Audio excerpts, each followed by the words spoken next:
Hello again. Chaos of Cults by Karel von Baalen, dealing now with the Unity School of Christianity. We looked at the contributions of Mesmer and Quimby last time.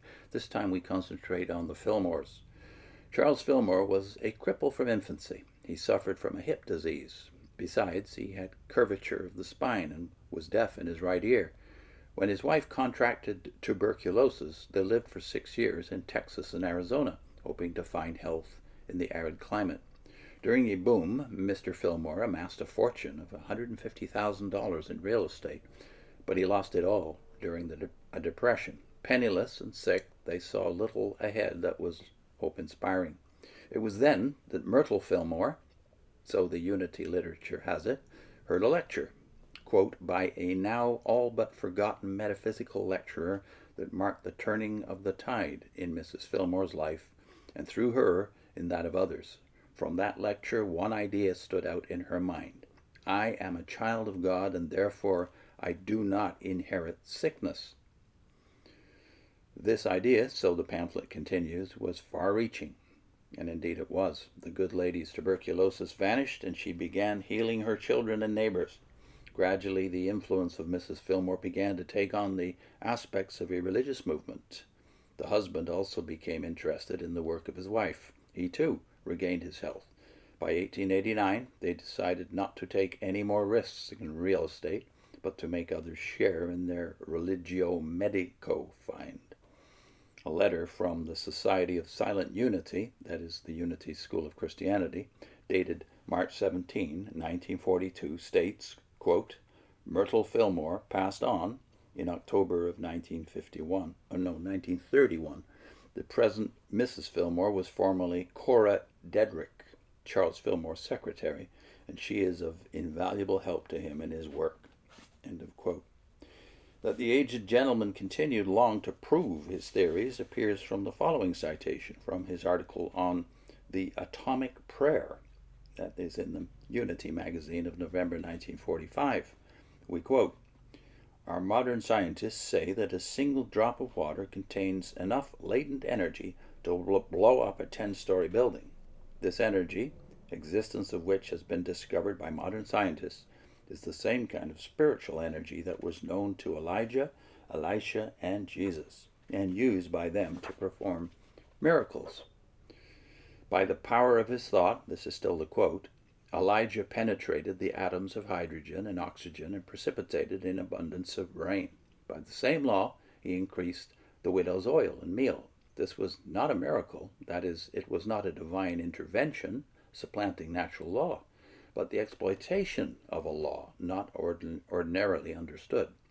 Jesus used the same dynamic power of thought to break the bonds of the atoms composing the few loaves and fishes of a little lad's lunch, and 5,000 people were fed. End of quote. The article, though, continues as follows. Quote, the foregoing extract is from our Health and Prosperity column in Unity for May 1927, some 18 years ago. Comparison with our class words for this month shows that those comments are peculiarly applicable to the present and also to a subject that has been agitating the public mind for some time, the atomic bomb. Of all the comments on or discussion of the indescribable power of the invisible forces released by the atomic bomb, none that we have seen mentioned its spiritual or mental character. All commentators have written about it as a force external to man to be controlled by mechanical means, with no hint that it is the primal life that animates and interrelates man's mind and body.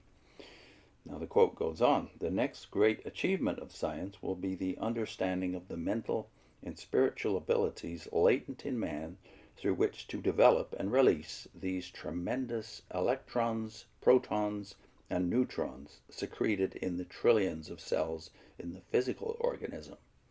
Here is involved the secret, as Paul says, hid for the ages and generations, which is Christ, and they have in brackets here, Superman, in you, the hope of glory.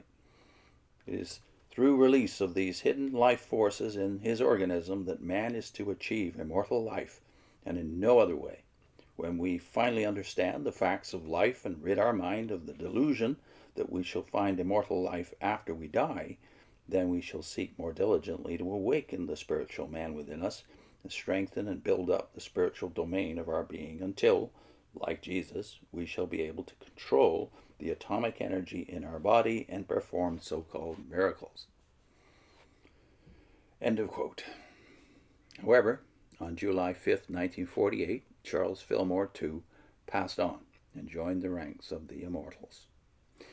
In 1956, the work was carried on by his two sons, Lowell, who was 74, and Richard, who was 71. But according to Coronet magazine of March 1956, the spirit of Charles Fillmore still dominates Unity. Every morning at 11 o'clock, all work stops at Unity School. 750 workers stand in a moment of quiet while Charles's recorded voice recites the Lord's Prayer. End of quote. Today, the Unity School of Christianity, with headquarters at Kansas City, Missouri, has its own broadcasting station, an efficient and large office force, the best vegetarian cafe in the world, its own oil wells. By the way, that was a brag by the magazine, not by von Baalen.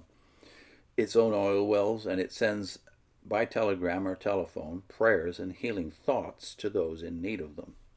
The Unity Training School prospectus each year offers a summer schedule with an elaborate course in healing, prayer, Bible interpretation, with a regular teaching staff and great teachers, that's their words, with large and well-equipped classrooms and dormitories, various conferences for leaders and for youth, an attractive picture of what Unity City will look like in the future, and the general encouraging information, quote, rooms are nearly always used to capacity, unquote.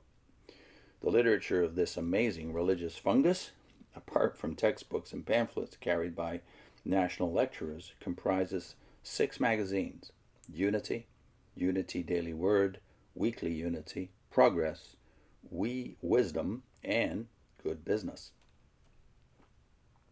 Next time we'll talk more about the Unity system and beliefs. Put in a link this time to 5 characteristics of cultic groups. Slaves of Men is the title of the original tract, and by the way, you can get that tract on our website, onewonders.org. But here's the video from the first part of it. I think it's 3 videos altogether. 5 characteristics of cultic groups. And also I'll put in a link to our Propaganda and Cults playlist. See you soon.